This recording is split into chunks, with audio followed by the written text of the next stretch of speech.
हे नमस्कार दोस्तों, आप सभी का एक और नई वीडियो में स्वागत है। तो फाइनली यार आज यहाँ पे रिलीज़ हो गई है Redmi Note 7 या Redmi Note 5 Pro दोनों के लिए Masik ROM 7.2 जो कि MIUI 11 के ऊपर बेस्ड है। और चलिए आज देखते हैं क्या क्या इस ROM में खास कैसा देखने को मिलती है। PUBG गेमिंग वगैरह इंस्टॉलेशन कैसे करना है सब आपको इस वीडियो में बताऊंगा, तो वीडियो को एंड तक ज़रूर से देखते रहिएगा। उससे पहले अभी तक चैनल को सब्सक्राइब नहीं किया तो नीचे रेड कलर का बटन मिलेगा, ज़रूर से दबा देना। साथ ही साथ वीडियो पसंद आए तो लाइक भी कर देना। 150 लाइक का एम रखते हैं यार, प्लीज़ 150 लाइक का रिबन कंप्लीट करा दो। तो यहाँ पे ये लेवेंडर यानी Redmi Note 7 यानी Redmi Note 7S और Redmi Note 5 Pro यानी वायरेट के लिए रिलीज़ हो गई है। लिंक दोनों का डाउनलोड करने का डिस्क्रिप्शन में दे दूंगा, आप जाके चेकआउट कर सकते हो, डाउनलोड कर सकते हो। कैसे फ्लैश करना है वीडियो के एंड में मैं आपको पूरी तरीके से बता दूंगा। तो यहाँ पे ये MIUI 11 के ऊपर बेस्ड कस्टम रोम है जिसके अंदर आपको काफ़ी ज़्यादा अच्छे फीचर्स देखने को मिल जाते हैं, थोड़े बहुत कस्टमाइजेशन देखने को मिल जाते हैं। प्ले स्टोर्स के अंदर प्री इंस्टॉल्ड आपको देखने को मिलता है। काफ़ी ज़्यादा स्मूथ रोम रहती है और परफॉर्मेंस भी इसका काफ़ी अच्छा देखने को मिलता है। यहाँ तक कि इसके अंदर आपको वीडियो रिकॉर्डिंग में 4K 30 FPS भी देखने को मिल जाएगा। इसके अंदर कोई भी आपको चाइनीज़ एप्लीकेशन नहीं मिलती है। MIUI 11 चाइना रोम के ऊपर ही बेस्ड रहती है, लेकिन कोई भी आपको फालतू चाइनीज़ एप्लीकेशन नहीं देखने को मिलेगी, जैसे हमको EU में भी नहीं देखने को मिलती है। तो चलिए आपको एक एक करके सारे फीचर्स वगैरह दिखा देते हैं, किस तरीके से परफॉर्मेंस है वो भी आपको पूरा यहाँ पे बता दूंगा। तो माई डिवाइस में सबसे पहले चल रहे हैं तो देख सकते हो MIUI 11 Masik MDB stable build यहाँ पे आपको देखने को मिलती है। और ऑल स्टोरेज में चल के आपको पहले ऑल स्पेक्स में चल के दिखा दूं तो देख सकते हो 10.5 का आपको एंड्रॉयड सिक्योरिटी पैच और एंड्रॉयड वर्जन 9 पे यहाँ पे ये बेस आपको देखने को मिल जाती है। अभी क्यू का तो कहीं से कहीं तक कोई भी अंदाज़ा नहीं है दूर दूर तक, तो उसका अभी इंतज़ार मत करो। तो यहाँ पे ये देख सकते हैं। उसके बाद वापस चलते हैं पीछे तो आपको सारे MIUI 11 वाले फीचर्स तो देखने को मिल ही जाते हैं, जैसे मी शेयर कास्ट वगैरह हमको पहले देखने को मिल गए थे। ये सारे फीचर आपको इसके अंदर देखने को मिलते हैं। लॉक स्क्रीन में चलेंगे तो यहाँ पे आपको एक दो नए ऑप्शन मिल जाते हैं, जैसे double tap to lock on launcher. अगर आप यहाँ पे डबल टैप करोगे तो लॉक होने का ऑप्शन देखता है, तो देख सकते हो ये लॉक हो गया है। तो इस तरीके से आपको कुछ नए ऑप्शन देखने को मिलते हैं। अनलॉक करने पे आप यहाँ पे साउंड सुन सकते हो, काफ़ी अच्छी सी देखने को मिल जाती है। राइज टू वेक वाले ऑप्शन आपको देखने को मिल जाएंगे। उसी के अलावा लॉक स्क्रीन क्लॉक फॉर्मेट आप देख सकते हो, जो एज यूजुअल हमको देखने को मिलते थे वही देखने को मिलते हैं, इसमें कुछ नया ऐड नहीं है। पीछे नीचे आएंगे डिस्प्ले में, जिसमें आपको डिस्प्ले साइज चेंज करने का ऑप्शन देखने को मिल जाता है, ब्राइटनेस वगैरह। डार्क मोड आपको यहाँ पे देखने को मिल जाता है। इसका डार्क मोड बहुत ही अच्छी तरीके से यहाँ पे आपको वर्क करता हुआ मिलता है, देख सकते हो फुल डार्क आपको यहाँ पे देखने को मिल जाता है। हर चीज़ में यहाँ पे आपको डार्क मोड में चेंज होके हो जाता है। प्ले स्टोर भी यहाँ पे डार्क आपको देखने को मिल जाएगा। क्रोम नहीं देखने को मिलता है डार्क, आई थिंक, क्योंकि क्रोम में अभी डार्क का सपोर्ट नहीं आया है ऑफिशियली, तो क्रोम तो अभी देखने को नहीं मिलता है। लेकिन जो जो जगह आपको डार्क मोड का सपोर्ट है सब में आपको इसके अंदर देखने को मिल जाता है। इसके अंदर एक ऑप्शन भी मिल जाएगा मैक्सिमम ब्राइटनेस ड्यूरिंग कॉल्स के दौरान आपकी ब्राइटनेस बढ़ जाएगी। सिस्टम फॉन्ट आप देख सकते हो MIUI MI font for MIUI देखने को मिलता है, जो कि फ़ॉन्ट आपको यहाँ पे देखने को मिल जाएगा। आप इस फ़ॉन्ट को चेंज भी कर सकते हो। काफ़ी सारे फ़ॉन्ट आपको इसके अंदर प्री इंस्टॉल देखने को मिलते हैं। उसके अलावा अगर आपने अब थर्ड पार्टी कोई भी फ़ॉन्ट लगाना चाहते हो तो उसका भी ऑप्शन इसके अंदर देखने को मिलता है, आप उसको अपने हिसाब से अनेबल कर सकते हो। आप देख सकते हो you can change the font weight for default system font only.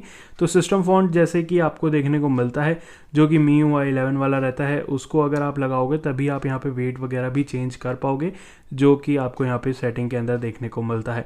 अब यहाँ पे डिफ़ॉल्ट फॉन्ट ही लगा रखा है लेकिन शो नहीं हो रहा है।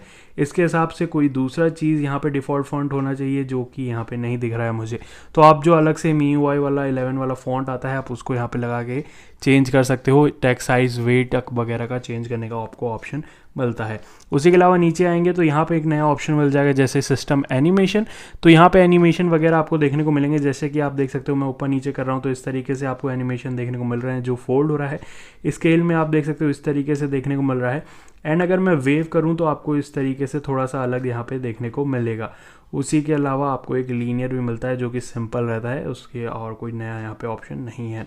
Notch screen and status bar में जाएंगे तो यहाँ पे आपको चेंज करने का, थोड़ा आपको और भी कस्टमाइजेशन करने का ऑप्शन मिल जाता है। जैसे देख सकते हो यहाँ पे कर रखा है मैंने। आप यहाँ पे टोगल को 6 तक और इधर भी 6 तक एक्सपेंड कर सकते हो, तो जितने चाहो आप यहाँ पे एक्सपेंड करने का ऑप्शन मिलता है। साथ ही साथ ब्राइटनेस बार छोटा वाला देखने को मिलता है जो कि काफ़ी कूल लगता है। और वहीं पे आपको डार्क मोड का यहाँ पे स्विच भी मिल जाएगा एंड परफॉर्मेंस मोड का स्विच मिल जाएगा, एक्सट्रीम बैटरी सेवर का, अल्ट्रा बैटरी सेवर, एक एक्सट्रीम जो इनका खुद का है जो कि और भी अच्छे परफॉर्मेंस देता है आई बिलीव। उसके अलावा यहाँ पे अल्ट्रा बैटरी सेवर जो MIUI 11 का ऑफिशियल है, दोनों का ऑप्शन आपको इसके अंदर देखने को मिल जाता है। यहीं पे कलर नोटिफिकेशन वगैरह भी आपको देखने को मिल जाता है। नॉच हाइड करने का भी ऑप्शन आप यहाँ पे इसके अंदर देख सकते हो, जो कि अपने हिसाब से आपको अगर नॉच हाइड करना है तो कर सकते हो। काफ़ी स्मूथली यहाँ पे नॉच हाइड करने का ये ऑप्शन वर्क आपके लिए कर रहा है, जो कि काफ़ी अच्छी एक और भी बात है। बैटरी परसेंटेज आपको यहाँ पे 2 ही देखने को मिलता है, नेक्स्ट टू आइकन या ग्राफिकल, आपको जो भी चाहिए आप इसको यहाँ पे चेंज कर सकते हो, तो इसका भी ऑप्शन आपको यहाँ पे दिया हुआ है। उसके अलावा डुअल नेटवर्क आइकन अगर आपको दिखाना है तो उसका भी ऑप्शन है, या अलार्म आइकन हाइड करना है या ब्लूटूथ आइकन हाइड करना है, उसका भी ऑप्शन आपको मिल जाएगा। फुल स्क्रीन मोड वगैरह आपको एज यूजुअल देखने को मिल जाता है, जो हमने पहले भी देखा हुआ है। अब आ जाएं साउंड्स वगैरह में, तो यहाँ पे थोड़े बहुत आपको नए साउंड्स सेट करने का ऑप्शन मिल जाता है। जैसे कि अगर मैं आपको नीचे लेके चलूँ तो यहाँ पे देख सकते हो काफ़ी सारे ऑप्शन देखने को मिल जाते हैं। Vibration tab, vibration when unlocking, vibration silent और एडिशनल सेटिंग में भी आपको काफ़ी सारे ऑप्शन मिल जाते हैं। साथ ही साथ म्यूज़िक मैनेजमेंट का भी ऑप्शन आपको देखने को मिल जाता है कि किस तरीक़ा से आपको यहाँ पे वॉल्यूम कीज़ को मैनेज करना है, उसका भी ऑप्शन आपको सब चीज़ का इसके अंदर देखने को मिल जाएगा। अपने हिसाब से आप इसको कस्टमाइज़ इसके अंदर कर सकते हो। साथ ही साथ MIUI 11 के नोटिफिकेशन ट्यून नए देखने को मिल ही जाते हैं, तो वो भी एक काफ़ी अच्छी चीज़ यहाँ पे देखने को मिलती है। नोटिफिकेशन वगैरह एज यूजुअल सेम मिलता है, इसमें कुछ नया नहीं ऐड किया है।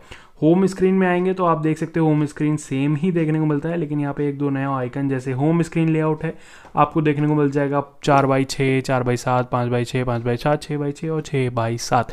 ज़्यादा नहीं देखने को मिलता है, लेकिन जो कि मोस्ट कॉमन यूज़ होते हैं वो सारे आपको इसके अंदर देखने को मिलने वाले हैं। साथ ही साथ ऐप टाइल्स इन 2 लाइन्स और शो आइकन शेडोज दोनों की ऑप्शन देखने को मिलता है, जो कि आइकन शेडो वाला ना बहुत अच्छा लगता है मुझे। आप देख सकते हो इस हिसाब से नीचे आपको दिखाता है और काफ़ी अच्छा यहाँ पे आपको लगता है, और ये तरीके से थोड़े थोड़े आपको यहाँ पे सेटिंग्स देखने को मिलते हैं। तो उसके अलावा वॉलपेपर वगैरह आपको दिखा दूं तो कुछ नए इसके सिस्टम फॉन्ट में आपको वॉलपेपर भी देखने को मिल जाएंगे। यहाँ पे आप अपना थर्ड पार्टी वॉलपेपर भी लगा सकते हो, जो कि लाइव वॉलपेपर है। अगर आपको लगाना है तो उसका भी ऑप्शन आपको इसके अंदर दिया हुआ है, जो कि काफ़ी अच्छी चीज़ यहाँ पे मुझे लगती है। साथ ही साथ थीम्स भी आप थर्ड पार्टी इसके अंदर लगा सकते हो। प्री इंस्टॉल्ड एक ही देखने को मिलती है, जो कि ये है MIUI करके थीम, और इसके अंदर MIUI 11 वाले आइकन्स नहीं देखने को मिलते हैं। तो अगर आपको आइकन्स दिखा दूँ तो देख सकते हो यही मैसिक वाले ही आइकन आपको देखने को मिलते हैं, MIUI 11 वाले नहीं है। अब जिनको वो नहीं पसंद था उनके लिए काफ़ी अच्छा यहाँ पे रहता है, जो आइकन आपको इसके अंदर देखने को मिलते हैं, काफ़ी कूल, काफ़ी अच्छे रहते हैं। आप अपने हिसाब से कोई भी थर्ड पार्टी थीम उठा के यहाँ पे लगा सकते हो। Face unlock, fingerprint sensor, emergency SOS वगैरह सबका ऑप्शन आपको इसके अंदर देखने को मिल जाता है। एडिशनल सेटिंग में आपको सारे वही ऑप्शन है, इसमें कुछ नया नहीं दिया हुआ है जो कि आपने नहीं देखा हो। स्पेशल फीचर्स वगैरह, गेम टर्बो, क्विक रिप्लाई आपको देखने को मिलता है। अभी आपको मैं आगे पूरा गेम का भी पूरा दिखा दूंगा, तो स्टे ट्यून रहिए इसके साथ कि गेम भी आपको किस तरीके से यहाँ पे चलता है। अगर यहाँ पे बैक आए तो आपको एवॉल्ट मिल जाएगा, जिसमें कोई भी ऐड नहीं मिलता है। क्लॉक आपको यहाँ पे मिल जाएगी बीच में, जिसमें आपको वेदर बताता है। उसी के अलावा नीचे आपको यहाँ पे एक चीज़ नोटिस करी होगी, आपको गूगल असिस्टेंट का सपोर्ट दे दिया गया है, जो कि यहाँ पे मी AI आपको देखने को मिलता था, तो ये एक काफ़ी अच्छा नया चेंज है। साथ ही साथ मी हेल्थ का भी आपको इंटीग्रेशन इसी के अंदर देखने को मिल जाता है। अब बात कर लें थोड़ी सा कैमरा की, तो AI मोड आपको इसके अंदर देखने को मिलता है, और कैमरा क्वालिटी भी काफ़ी अच्छी आपको देखने को मिलती है। बहुत सारे लोग पूछ रहे थे यार कि एक कोई रोम बताओ जिसके अंदर आपको 4K 30 FPS में हो MIUI वाली रोम, तो वो भी चीज़ अभी आपको दिखाता हूँ। उससे पहले देख लो, स्काई स्क्रैपिंग मोड भी इसके अंदर देखने को मिलता है, जिसको आप अपने हिसाब से चेंज कर सकते हो। स्काई का मोड वगैरह ये भी ऑप्शन आपको इसकी के अंदर इनबिल्ट देखने को मिल जाता है। साथ ही साथ अब वीडियो रिकॉर्डिंग आपको दिखाता हूँ, देख सकते हो 4K अल्ट्रा HD में आप वीडियो रिकॉर्ड यहाँ पे कर सकते हो, तो इसका भी ऑप्शन आपको दे दिया गया है। 4K 30 FPS तक देखने को मिलता है, 720p 30 FPS, 1080p 30 FPS और 1080p 60 fps एंड लास्ट में आपको 4K 30 fps देखने को मिल जाता है। इसमें भी आपको कुछ ऑप्शन देखने को मिलते हैं, आप अपने हिसाब से इसको चेंज कर सकते हो। इमेज स्टेबलाइजेशन हटाना है तो उसको भी हटाने का ऑप्शन आपको यहाँ पे दिया हुआ है, और 1080p 120 fps तक स्लो मोशन का भी ऑप्शन आपको इसके अंदर देखने को मिल जाता है, जिसको आप इजीली परफॉर्म कर सकते हो। 48 megapixel mode, night mode, panorama, pro mode, सब चीज़ आपको इसके अंदर काफ़ी अच्छे से स्मूथली वर्क करती हुई मिल जाएगी। उसके अलावा जैसे कि मैंने बताया प्ले स्टोर वगैरह आपको ऑलरेडी इंस्टॉल मिलता है। यहाँ पे बात कर लें एंतुतु बेंचमार्क की, तो बेंचमार्किंग स्कोर ठीक ठाक है। यहाँ पे 141245 आपको देखने को मिलता है। अगर यहाँ पे मैं टेस्ट कर रहा था कि रैंकिंग में, तो रैंकिंग में जो नॉर्मल आपको स्कोर देखने को मिलता है Redmi Note 7 का, उसका 2-3 हज़ार कम है, तो ठीक है, लेकिन यहाँ पे स्कोर से ज़्यादा फ़र्क नहीं पड़ता है। देख सकते हो जो कि परफॉर्मेंस है वो उसका काफ़ी स्मूथ है। यहाँ पे ये मैसिक रोम का, जो कि अभी मैंने यहाँ पे रेगुलर यूज़ अभी किया है कुछ टाइम पहले आपको लगाने के बाद, फ़िलहाल तो मुझे काफ़ी स्मूथनेस यहाँ पे देखने को मिल रही है। यहाँ पे अभी आपको दिखा देता हूँ कि गेमिंग किस तरीके से देखने को मिलती है। बहुत सारे लोगों की रिक्वेस्ट रहती है। एक चीज़ मैंने नोटिस करी है गेमिंग में कि थोड़ा बहुत हीटिंग यहाँ पे होती है, 40-42 तक यहाँ पे जाता है। चार्जिंग के टाइम भी 39-40 तक यहाँ पे टेम्परेचर चला गया था, तो हीटिंग का आई थिंक थोड़ा बहुत इशू यहाँ पे है, या गर्मी बढ़ रही है तो इसलिए भी हो सकता है। वो चीज़ अभी थॉरली चेक करने के बाद ही पता चलेगा। लेकिन यहाँ पे गेमिंग का आपको यहाँ पे दिखा देता हूँ कि गेमिंग किस तरीके से है। मैंने यहाँ पे अभी एक गेम प्ले किया था TDM वाला HD के अंदर, फुल हाई सेटिंग्स के अंदर, जो भी आपको इसके अंदर देखने को मिलती है, और वो काफ़ी अच्छे से चला था। एक गेम में 42 तक आई थिंक 40 तक यहाँ पे चला गया था टेम्परेचर, जो कि ठीक ठाक ही है आई थिंक। तो आप यहाँ पे देख सकते हो ग्राफिक्स में HD और हाई में यहाँ पे मैंने सेट कर रखा है, इससे ऊपर नहीं जाता है यहाँ पे, तो ये चीज़ भी आप यहाँ पे नोटिस कर सकते हो। गेम में लैग वगैरह आपको एक भी नहीं देखने को मिलेगा, तो ये एक अच्छी बात है कि इस गेम प्ले के अंदर आपको कुछ भी लैग वैग नहीं देखने को मिल रहा है। तो स्मूथनेस के मामले में काफ़ी अच्छी यहाँ पे ये रोम देखने को मिल जाती है। इसीलिए कहता हूँ स्कोर्स में मत जाओ यार, स्मूथनेस देखो, जो रियल परफॉर्मेंस है ना वो काफ़ी अच्छी आपको इसके अंदर देखने को मिलने वाली है। कैमरा में 4K दे दिया है, और भी स्मूथनेस आपकी यहाँ पे रोम में प्री इंस्टॉल्ड आपको गूगल प्ले स्टोर देखने को मिलता है, जो कि काफ़ी अच्छी चीज़ यहाँ पे रहती है। सो यहाँ पे हम लोग गेम के अंदर आ गए हैं, और यहाँ पे देखते हैं किस तरीके से आपको गेम प्ले देखने को मिलने वाला है। फिलहाल तो काफ़ी स्मूथ यहाँ पे गेम प्ले चला है यार। फुल HD में आपको HD में यहाँ पे लगाया हुआ है मैंने, और गेम प्ले आपको दिखाता हूँ किस तरीके से यहाँ पे चल रहा है। गेम प्ले के बाद थोड़ा सा गेम प्ले दिखाता हूँ, उसके बाद आपको यहाँ पे दिखा दूंगा कि किस तरीके से इंस्टॉल करना है। काफ़ी ज़्यादा ईजी है, ज़्यादा कुछ दिक्कत आपको होने नहीं वाली है। सिंपल आपको यहाँ पे जो कस्टम रिकवरी है उसको इंस्टॉल करना होगा पहले, जैसे कि हर बार आप लोग करते हो। तो गेम प्ले देख सकते हो, फिलहाल तो आई थिंक स्मूथ चल रहा है। यहाँ पे कोई भी दिक्कत नहीं आ रही है। हाई सेटिंग्स में यहाँ पे खेल रहा हूँ मैं, और कोई भी दिक्कत यहाँ पे मुझे तो फिलहाल नहीं देखने को मिल रही है। हाई सेटिंग्स के अंदर भी यार स्मूथ चल रहा है गेम। ऐसा MIUI के आपके 11 वाले में कोई भी रोम में इतना स्मूथ नहीं चल रहा है जितना मुझे अभी फ़िलहाल तो देखने के लिए मिल रहा है यहाँ पे स्मूथनेस के मामले में। Okay, I am that. Okay, तो बकवास हो रही है यहाँ पे लोगों की।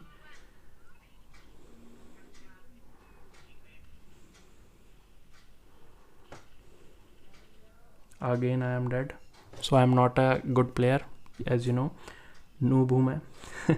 तो गेम प्ले आपको दिखा दे रहा हूँ, यहाँ पे देख सकते हो स्मूथ चल रहा है। तो ये चीज़ एक काफ़ी अच्छी है कि स्मूथनेस के मामले में और गेम प्ले के मामले में बहुत ही अच्छे से यहाँ पे ये रोम परफॉर्म कर रही है। तो अभी आपको यहाँ पे गेम प्ले एग्जिट करते हैं यार थोड़ा सा, और आपको दिखाता हूँ कि किस तरीके से यहाँ पे इंस्टॉल आपको करना है, जो कि बहुत ही इजी मेथड है, लेकिन बहुत सारे लोग पूछते रहते हैं यार। तो चलिए आपको बता देते हैं कि किस तरीके से इंस्टॉल करना है इसको आपके फ़ोन के अंदर। ओके, तो बंद करते हैं बस वीडियो रिकॉर्डिंग। तो सबसे पहले आपको क्या करना है कि आपका बूट लोडर अनलॉक होना चाहिए, और कौन सी कस्टम रिकवरी कैसे डालनी है उसका लिंक मैंने आपको नीचे डिस्क्रिप्शन में दे दिया है ऑलरेडी, तो आप उसको चेक कर सकते हो। आपको सिंपल आपको एक कस्टम रिकवरी है आपको फ़ोन के अंदर इंस्टॉल करनी है, जिससे कि आप यहाँ पे फ्लैश कर सकते हो अपने फ़ोन के अंदर रोम को। तो उसका लिंक मैंने आपको नीचे डिस्क्रिप्शन में दे दिया है। तो ओवरऑल देखा जाए तो काफ़ी स्मूथ यहाँ पे रोम वर्क कर रही है फ़िलहाल के लिए तो, और मैंने 7 किल भी कर दी हैं और मैं मर गया हूँ। चलिए यहाँ पे इसको हटाते हैं और जल्दी से आपको दिखा देता हूँ। तो डाउनलोड फाइल का लिंक मैंने आपको नीचे डिस्क्रिप्शन में दे रखा है, आपको सिंपली डाउनलोड करके रखना है। अब यहाँ पे हम बूट कर लेंगे अपने फ़ोन को कस्टम रिकवरी के अंदर। तो उसके लिए आप सिंपली यहाँ पे आप यहाँ पे बंद करोगे फ़ोन को, उसके बाद आपको सिंपली जाना है वॉल्यूम बटन और वॉल्यूम अप बटन और पावर बटन को दोनों को एक साथ प्रेस करना है ताकि आपका फ़ोन यहाँ पे बूट हो जाए कस्टम रिकवरी के अंदर। मैंने यहाँ पे ऑरेंज फॉक्स रिकवरी डाल रखी है, आप कोई भी रिकवरी डाल रखी हो आपके में ये वर्क करेगा। तो यहाँ पे बूट हो जाने देते हैं इसको जल्दी से। सो इस तरीके से देख सकते हो बूट हो गया है रिकवरी के अंदर। अब आपको सबसे पहले वाइप में जाना है एंड वाइप में जाने के बाद आपको यहाँ पे ऑप्शन मिल जाएगा सबको सेलेक्ट कर लो। और अब हम इंटरनल स्टोरेज को सेलेक्ट नहीं करेंगे, सिंपली सबको यहाँ पे सेलेक्ट करके आपको स्वाइप टू वाइप कर देना है। काफ़ी ज़्यादा ईजी इंस्टॉलेशन है। उसके बाद आपको सिंपली जो मैंने फाइल दे रखी है इसकी उसको डाउनलोड कर लेना है। काफ़ी एक ही फाइल बस आपको डाउनलोड करनी है, ये वाली मिल जाएगी magic 7.2 lavender and swipe to flash. यहाँ पे ये फ्लैश होगा, उसके बाद इनका खुद का जो इंस्टॉलेशन प्रोसेस है उसमें आपका यहाँ पे फ़ोन चला जाएगा। अब यहाँ पे कुछ गड़बड़ाना ना मत, बस यहाँ पे इंस्टॉल होगा, आपको नेक्स्ट कर देना है।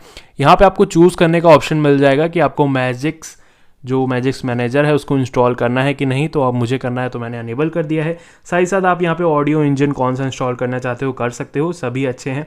पल्स या हारमन कुछ भी कर लो, दोनों में अच्छा रहता है। तो मैंने हारमन का डन कर लिया है और उसके बाद ये सिंपली इंस्टॉल यहाँ पे शुरू हो जाएगी।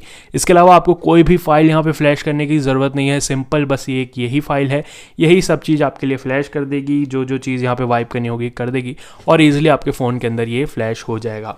फ्लैश होने के बाद आपका सेम वही पुराना मेनू में चला जाएगा, ऑरेंज फॉक्स में या किसी में भी, जिसके नीचे आपको यहाँ पे ऑप्शन आएगा रीबूट टू सिस्टम। सिंपली उसी पे टैप करना है और आपके फ़ोन के अंदर मैजिक 7.2 इंस्टॉल हो जाएगी और काफ़ी अच्छा स्मूथनेस के साथ आपको ये रोम मिलती है। तो जाओ जल्दी से इंस्टॉल करो और ट्राई करो, यूज़ करो, काफ़ी अच्छा यहाँ पे लगता है। यू रोम से तो कई गुना बेटर है, रियली बता रहा हूँ मैं। तो फिलहाल के लिए तो इस वीडियो में इतना ही। अगर कोई दिक्कत आती है तो आपको हर बार की तरह हमारा टेलीग्राम ग्रुप का लिंक आपको नीचे डिस्क्रिप्शन में मिल जाएगा, जाके अगर कोई भी दिक्कत आती है तो पूछ सकते हो, वहाँ पे हेल्प करने के लिए मैं रहता हूँ मोस्टली। तो फिलहाल के लिए तो इस वीडियो में इतना ही। पसंद आई तो प्लीज़ लाइक कर दो, शेयर कर दो दोस्तों के साथ, कमेंट करना अगर आपको क्या वीडियो में अच्छा नहीं लगा, क्या अच्छा लगा। मिलता हूँ नई वीडियो में, तब तक के लिए take care, bye bye, see you in next video.